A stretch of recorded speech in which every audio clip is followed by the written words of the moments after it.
是不是因为要上节目有点紧张？是有点儿。那你想想有什么办法可以让你不紧张？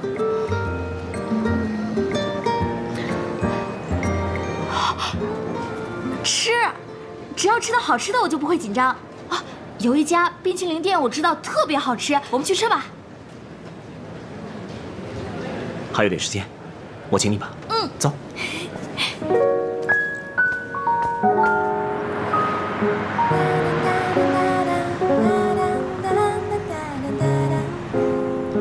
拍了那么多，热死我了！我要吃个冰激凌。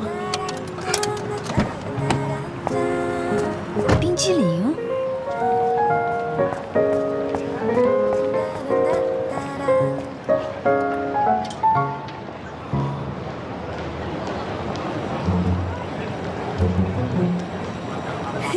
嘴巴上，这边，我来。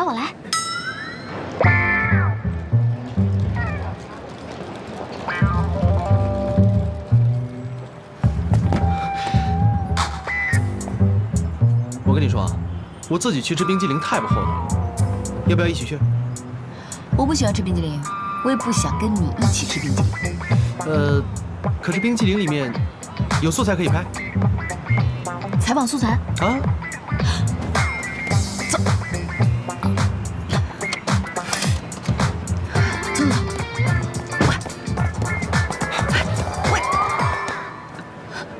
哎，找什么呀？刚刚明明还在这儿啊。谁啊？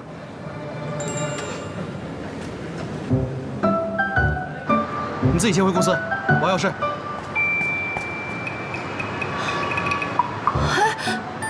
喂，你为什么脚踏两条船？你说什么呢？你少装算了，看你一副金玉系的假象，我没想到你那么不负责任。你还好意思跟我说什么责任？哼！我当然要说，你一边跟成熟优雅的叶繁星在家里红酒电影约会，一边跟天真烂漫的闵思月在冰淇淋店卿卿我我，很过瘾是吧？我跟思月没有那样的感情，我一直把她当成小妹妹。那你为什么不告诉她你有女朋友？你以为我不想啊？我……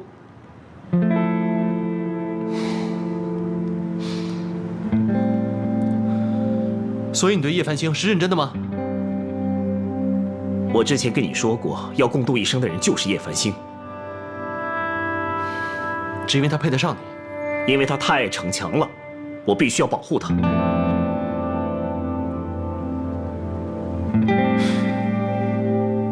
那就早点跟思月说清楚。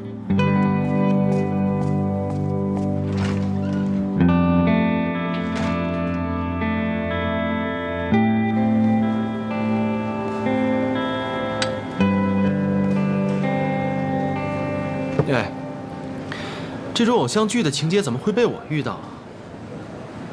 明明是我喜欢的女人，我输的根本莫名其妙嘛。不是还没结婚吗？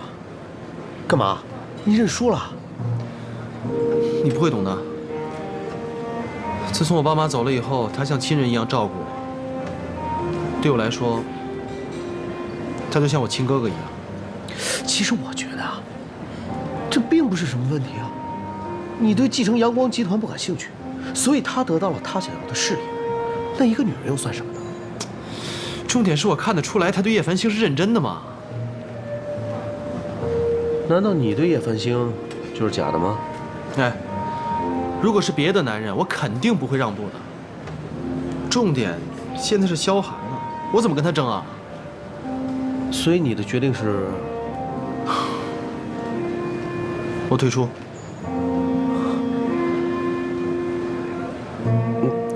我表示同情啊。